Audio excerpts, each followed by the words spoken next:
मैं सच कहती हूं, पहले तो यकीन नहीं हुआ कि रजत शर्मा जैसे व्यक्ति सार्वजनिक तौर पर एक लाइव डिबेट में इतनी भद्दी गाली का प्रयोग कर सकते हैं। और चूंकि जो वीडियो हमें भेजा गया उसमें नीचे वो गाली लिखी हुई भी थी, तो मन नहीं माना कि ऐसा हो सकता है। हम इंडिया टीवी के प्लेटफॉर्म पर गए, वहां से जो उन्होंने खुद फुटेज डाली थी उस फुटेज को निकाला, उस फुटेज की उस क्लिप को निकाला जिसमें ये वाकया घटित हो रहा है। और वहां पर भी, जिसे अंग्रेजी में एक एक्सप्रेशन कहा जाता है, अंडर द ब्रेथ, बुदबुदाकर, धीरे से, केवल इस बात पर कि मैं उन्हें टोक रही हूं कि कांग्रेस पर आज भी लगातार प्रहार मत कीजिए। शायद मोदी जी की घटते हुई संख्या और कांग्रेस की बढ़ती हुई संख्या को देखकर झुंझला इतना गए कि उन्होंने वो गाली दी।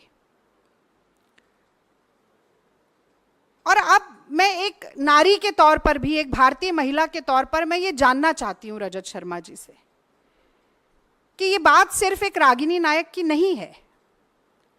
मैं 10 साल से ईमानदारी से अपनी पार्टी का पक्ष टीवी पर रख रही हूं। आप पत्रकार होते हुए भी भाजपा का पक्ष रख रहे हैं। मोदी जी के साथ जो आपका इंटरव्यू हुआ वो सबने देखा, किस तरीके की बातचीत उसमें हुई, सबने देखा। मेरे माँ बाप, मेरे बूढ़े सास ससुर, मेरे बच्चे,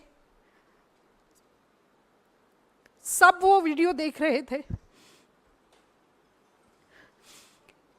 कांग्रेस के लाखों करोड़ों लोग, इस देश की जनता वो वीडियो देख रही थी। आपने मुझे गाली दी सिर्फ इसलिए कि मैं ईमानदारी से अपनी पार्टी का काम कर रही हूँ, इसलिए कि मैं ईमानदारी से अपनी पार्टी का काम कर रही हूँ। और सिर्फ गाली नहीं दी, उसके बाद सुबह आपने मुझे धमकाना शुरू किया।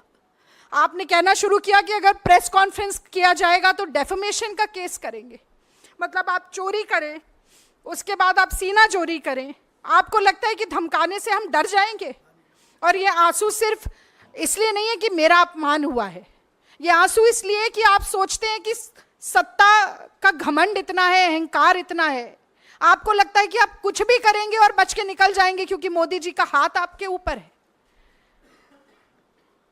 आप गाली दें, उसके बाद आप कहें कि आप ही डेफेमेशन का केस करेंगे और कांग्रेस पार्टी पीछे हट जाएगी।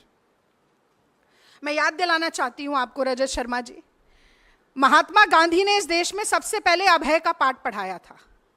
चंपारण में नीलहे जबरदस्ती नील की खेती कराते थे। गांधी जी ने कहा था कि सत्ता के गुरूर से डरो मत, अत्याचार से, शोषण से डरो मत। कितनी भी ताकत हो सरकार के पास, डरो मत। और मुझे लगता है कि वही आज राहुल गांधी भी चरितार्थ कर रहे हैं जब वो ये नारा देते हैं, डरो मत। तो देखिए, हम डरे नहीं, आपकी गीदड़ भभकियों से नहीं डरे। सबसे पहले तो मुझे लगता है कि आपको बताना चाहिए था कि अगर आपने गाली नहीं दी तो आपने कहा क्या है, कौन से शब्दों का इस्तेमाल किया है। वो आपने नहीं किया क्योंकि न सिर्फ आपका मुखौटा हटा है, बल्कि आपके मन में कितना मैल है, कितना जहर है, कितना गुस्सा, कितना क्रोध, कितनी घृणा है, वो सब आज कहीं ना कहीं बाहर आया है।